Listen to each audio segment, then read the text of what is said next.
Dear students, السلام علیکم۔ میں مخاطب ہوں اپنی کلاس پولیٹیکل سائنس 6 سیمسٹر سے۔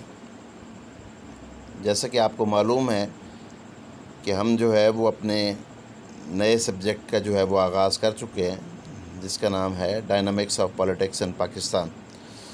اس سلسلے میں آج ہمارا ٹاپک ہے کہ ideology of Pakistan in the words of Quaid-e-Azam محمد علی جناح۔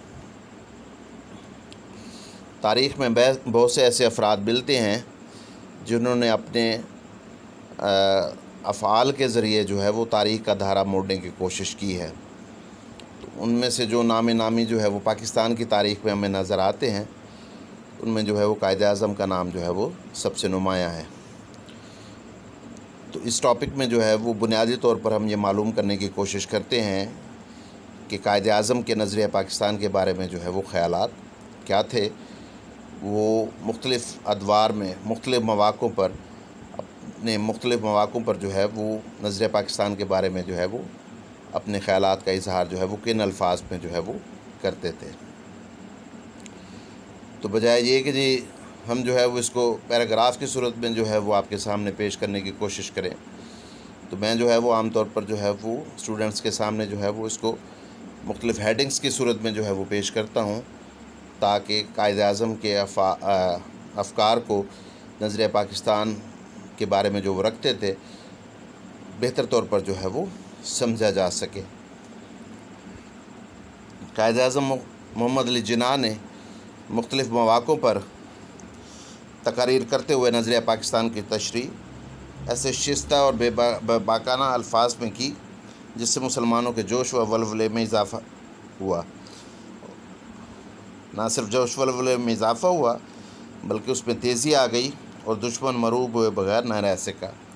قرارداد پاکستان پاس ہونے سے قبل قائد اعظم محمد علی جناح نے واضح اور واشگاف الفاظ میں نظریہ پاکستان کی وضاحت فرما دی تھی، یا دوسرے لفظوں میں کہ آپ اس کو کہہ سکتے ہیں کہ دو قومی نظریے کے بارے میں قائد اعظم جو ہے وہ کس قسم کے خیالات جو ہے وہ رکھتے تھے۔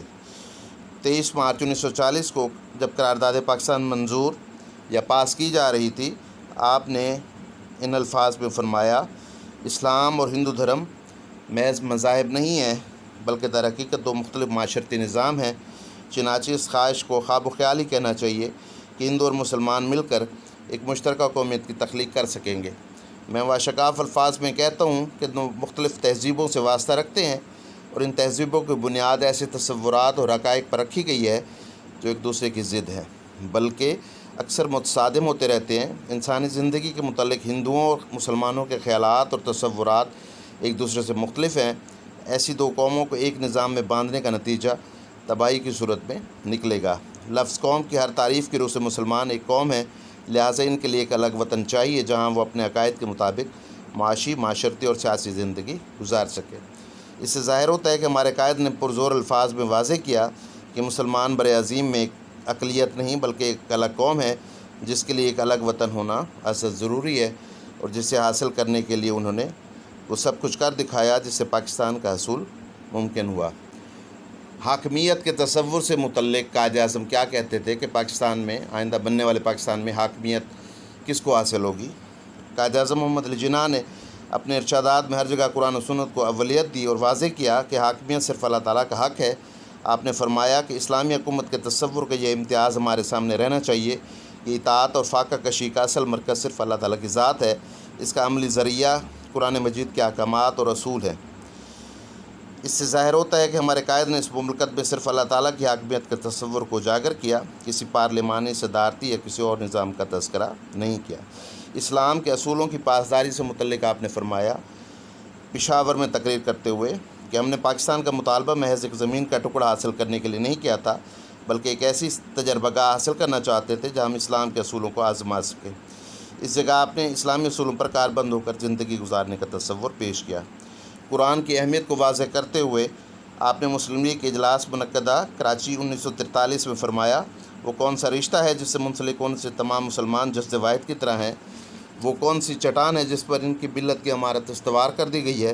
اور وہ کون سا لنگر ہے جس سے اس امت کی کشتی محفوظ کر دی گئی ہے؟ وہ رشتہ، وہ چٹان، وہ لنگر خدا کی کتاب قرآن مجید ہے۔ مجھے یقین ہے کہ جو ہم آگے بڑھتے جائیں گے ہم میں زیادہ اتحاد پیدا ہوتا جائے گا۔ آزاد اسلامی مملکت کے تصور سے متعلق آپ نے علی گڑھ میں مارچ 1944 میں تقریر کرتے ہوئے فرمایا، آپ نے غور فرمایا کہ پاکستان کے مطالبے کا محرک اور مسلمانوں کے لیے جداگانہ مملکت کی وجہ کیا تھی؟ تقسیم ہند کی ضرورت کیوں پیش آئی؟ اس کی وجہ ہندوؤں کی تنگ نظری ہے اور نہ انگریزوں کی چال۔ یہ اسلام کا بنیادی مطالبہ ہے۔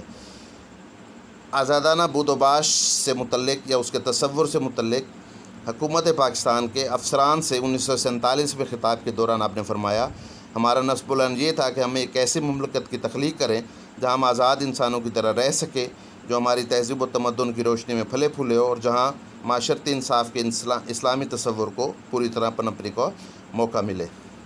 اسلام ایک مکمل ضابطہ حیات ہے۔ اس کے بارے میں آپ نے جنوری 1948 میں تقریر کرتے ہوئے فرمایا، اسلام محض چند رسومات اور روایات کا مجموعہ نہیں بلکہ ہر مسلمان کے لیے مکمل ضابطہ حیات ہے۔ اسلام سیاسی اور معاشی دونوں شعبوں میں ہماری رہنمائی کرنے کی صلاحیت رکھتا ہے۔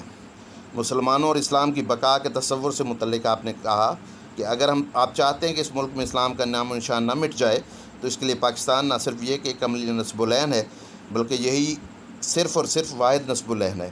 یاد رکھو، ہم اس جدوجہد میں ناکام رہ گئے تو ہم تباہ ہو جائیں گے۔ اسلام اور دوسرے ازم سے متعلق آپ نے طلبہ سے خطاب کرتے ہوئے مارچ 1944 میں فرمایا، اسلام ہمارا رہنما ہے اور ہماری زندگی کا مکمل ضابطۂ حیات ہے۔ ہمیں کسی سرخ یا پیلے کی ضرورت نہیں اور نہ ہمیں سوشلزم، کمیونزم، نیشنلزم یا کسی دوسرے ازم کی ضرورت ہے۔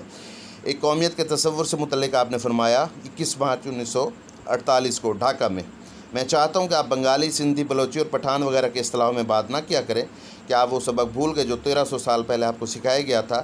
یہ کہنے کا آخر کیا فائدہ ہے کہ ہم پنجابی، ہم سندھی، ہم پٹھان، ہم تو بس صرف مسلمان ہیں۔ مثالی معاشی نظام سے متعلق 1 جولائی 1948 کو کراچی میں اسٹیٹ بینک کے افتتاح کے موقع پر فرمایا، اگر ہم نے مغرب کا معاشی نظام اپنایا تو ہمیں عوام کے لیے خوشحالی حاصل کرنے میں مشکلات درپیش ہوگی۔ ہمیں اپنی تقدیر اپنے علیحدہ اور منفرد انداز میں بنانی پڑے گی۔ ہمیں دنیا کے سامنے ایک ایسی مثالی معاشی نظام پیش کرنا ہوگا جو انسانی مساوات اور معاشرتی انصاف کے سچے اصولوں پر قائم ہو۔ اقلیتوں سے مثالی سلوک سے متعلق آپ نے فرمایا، آپ نے پاکستان میں بسنے والی اقلیتوں کو تحفظ اور انصاف کا یقین دلایا اور کہا، ہم ہندوؤں کو یقین دلاتے ہیں کہ ہم پاکستان میں اقلیتوں کے ساتھ منصفانہ اور برادرانہ سلوک کیا جائے گا۔ اس کے ثبوت میں ہماری تاریخ شاہد ہے۔ اسلامی تعلیمات نے ہمیں یہی سکھایا ہے۔ ہم پاکستان میں تمام اقوام کا خیر مقدم کرتے ہیں جو پاکستان کی تعمیر و ترقی میں ہمارے ساتھ شریک ہونا چاہتی ہیں۔ ان تمام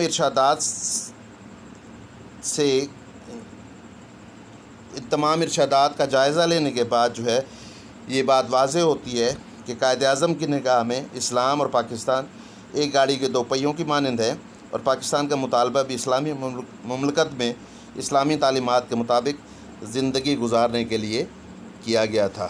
تو یہ تھے وہ ارشادات یا وہ کلمات یا وہ ان کے کہے ہوئے الفاظ جس میں انہوں نے اپنے بہت سے مواقعوں پر قائد اعظم نے نظریہ پاکستان یا آئیڈیالوجی آف پاکستان کو وہ ایکسپلین کرنے کی وہ کوشش کی تھی کہ وہ بنیادی طور پر وہ کیسا پاکستان چاہتے تھے، یا پاکستان میں جس قسم کے حالات پیش ہوں گے تو ان میں قائد اعظم کے یا ایک اسلامی ریاست جو ان کے ذہن میں تھا اس سے متعلق وہ کیا واضح وہ خیالات رکھتے تھے کہ آنے والی اسلامی ریاست جو کہ پاکستان میں وہ قائم کی جائے گی، وہاں پر وہ مختلف مواقعوں پر وہ مختلف امور سے وہ کیسے نپٹا جائے گا، اور اس سے متعلق وہ قائد اعظم کے اور پاکستان کے وہ خیالات وہ کیا ہوں گے۔ تو یہ تھا وہ بنیادی طور پر وہ خیالات کا وہ نظام جو قائد اعظم کے ذہن میں تھا، اور قائد اعظم وہ اسی کے مطابق وہ نظریہ پاکستان کو وہ برصغیر کے مسلمانوں میں وہ پیش کرنا چاہتے تھے۔ والسلام۔